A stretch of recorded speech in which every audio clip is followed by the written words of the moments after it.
Você não acha Alunos, vejam esse vídeo. que a gente tem muita chance de se arrepender porque só sente as tristezas das vidas ou da vida que escolheu viver e viveu?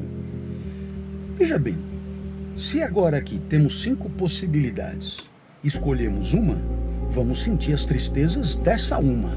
As outras 4, a gente não sente as tristezas das vidas que não viveu, dando a impressão que teria sido melhor, porque de fato não teríamos passado pelo que estamos passando. Teríamos passado por outra Por tristeza. outra, claro, de outro tipo, mas a gente não sabe direito qual é. Então dá a impressão que sempre. Porque um instante de vida, por exemplo, nós estamos aqui no chão, gente. E é claro que nesse momento poderíamos estar em qualquer outro lugar. Como o universo é infinito, as possibilidades são sem fim. Agora, na hora que você põe pau a pau as infinitas possibilidades com aquela que você decidiu viver, a sensação de empobrecimento pode ser grande, né? Porque estar aqui versus infinito. é um versus infinito, não, Uau. não, né? Não é? Quer dizer, é não estar no cinema, é não estar no teatro, é não estar transando, é não estar estudando, Infinitos nãos contra um sim. nãos contra um sim. Então, quer dizer, você olha e fala, caramba, o fato de eu ter decidido isso empobreceu violentamente as minhas potencialidades. Claro. Não é? Porque eram infinitos mundos possíveis, mas uma única vida vivida. Então, né, a chance de você olhar e dizer, o que caralhos eu tô fazendo aqui, velho? Se eu poderia estar no A, B, C, D, E, F, G, H, A, B, C, D, F, H, se fosse outra escolha, seria uma também. Essa coisa de viver implica esse inexorável, essa fantástica redução das infinitas possibilidades unicamente uma coisa tal que você reduz de 100% De infinito para 1. Vamos falar sobre isso. Vamos lá. Vira o vídeo do professor Cláudio de Barros.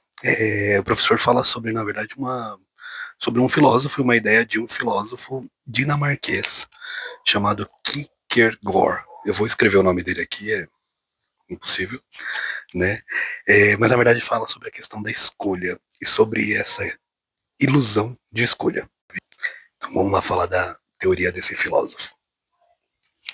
Você já teve a sensação assim de abrir o Instagram, por exemplo, ou pelo menos você tinha a sensação que sua vida estava indo bem, e aí você abre o Instagram e de repente tá todo mundo melhor. Todo mundo tá viajando, todo mundo tá feliz, todo mundo tá indo num show, parece que todo mundo tá mais feliz do que você.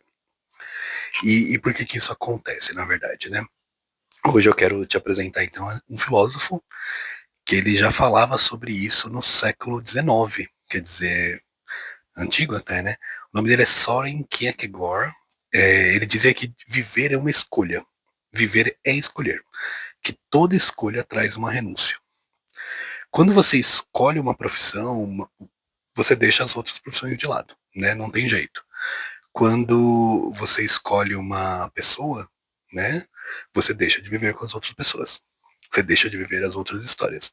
Isso gera o que ele chamou de angústia da liberdade. Quando a gente fala de liberdade, a gente não pensa em angústia, né? Sim, ser livre também é um peso. Por quê? Porque toda escolha carrega uma responsabilidade. E às vezes a dúvida, será que eu escolhi certo? Né? Vai existir essa dúvida o tempo todo. Agora imagina isso multiplicando pelas redes sociais, os seus 1000 amigos. Cada rolagem no Instagram mostra uma escolha, uma vida que você poderia estar vivendo, que poderia ser sua, mas não está, não é, né? Vemos pessoas com corpos perfeitos, com corpos diferentes dos nossos, com viagens incríveis, com carreiras de sucesso e que fizeram escolhas. E aí vem o pensamento: por que a minha vida não é assim, né? O problema não é você, é a comparação. Essa era a questão dele. Quanto mais vidas possíveis a gente vê, mais difícil é aceitar que a que escolhemos é a correta, na verdade. Mas deixa eu te falar uma coisa, né? Ninguém vai viver todas as vidas, né? Não tem como. Cada pessoa escolhe um caminho. e renuncia a outros caminhos. Mesmo essas pessoas que a gente vê, elas renunciaram a alguns caminhos, mesmo que ela não mostre isso na internet, né? A vida real tem dúvida, tem cansaço, ela tem frustração, né? Ela tem todo um peso que a gente às vezes não vê. Mas ela também tem profundidade, né? Ela tem situações de verdade, ela tem presença, né? Por isso essa comparação é bobeira, não faça essa comparação. Escolher é difícil, sempre foi, né? Mas o Kierkegaard nos lembra, a liberdade é um presente, mas também é um desafio. E essa é uma frase interessante pra gente ficar pensando. Então hoje, ó, antes de você comparar, olhe para sua própria vida, né? Olhe para suas próprias possibilidades. Talvez ela não seja perfeita e não é, porque nenhuma é, mas ela é real e ela é cheia de possibilidades, né? Então quando a gente para pensar sobre a questão das possibilidades, é o que o professor fala no começo. Não é uma contra 50, não é uma contra 1000, é uma contra infinitas. Então, na verdade, todo o processo de rede social, todo o processo de comparação, na verdade, vai acabar te deixando doido. Por quê? Porque você não vai conseguir comparar.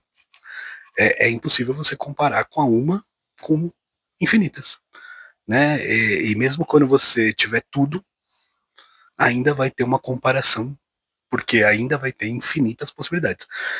Ninguém vai ter uma vida perfeita. Então, assim, um jogador de futebol que é multimilionário e perfeito e não sei o quê, existe uma renúncia ali que muitas vezes a gente não tá vendo. Seja uma renúncia, por exemplo, ou uma vida simples. Ele não pode ir no shopping. Talvez ele possa ir no shopping em Dubai, mas ele não pode ir no shopping no Brasil. Ele não pode ter uma namorada normal, digamos assim, né, que seja uma pessoa legal. Provavelmente as pessoas se envolvem com essas pessoas mais por interesses financeiros, por exemplo, né? As relações são menos reais do que a gente imagina. Então, toda vez que a gente compara, mesmo quando a gente compara com algumas figuras mais altas, por exemplo, ainda assim a gente está fazendo um processo de comparação, e aí é aquilo que o Kierkegaard fala na questão da escolha, né? Na questão da liberdade de ser um peso. E a liberdade é um peso, na verdade. E vocês, né, alunos, terceiro ano, por exemplo, sofrem esse peso um pouquinho maior. Por quê? Porque vocês vão ter que fazer umas escolhas, e a partir do momento dessas escolhas, vocês vão fazer diversas renúncias. É claro que você pode trocar, escolher um curso, não gostei, eu vou trocar. Mas haverá uma renúncia, né? Nem que seja uma renúncia de tempo, né? Você escolheu um curso e daqui a 6 meses você descobriu que não gostou, você troca, tranquilo. Mas perdeu 6 meses. E então toda essa pressão que vocês sentem é isso aí. É do Kierkegaard, que ele já sabia. E ele falou isso no século XIX. Mais inteligente que todo mundo aqui, né? Vamos voltar pra aula. Um abraço.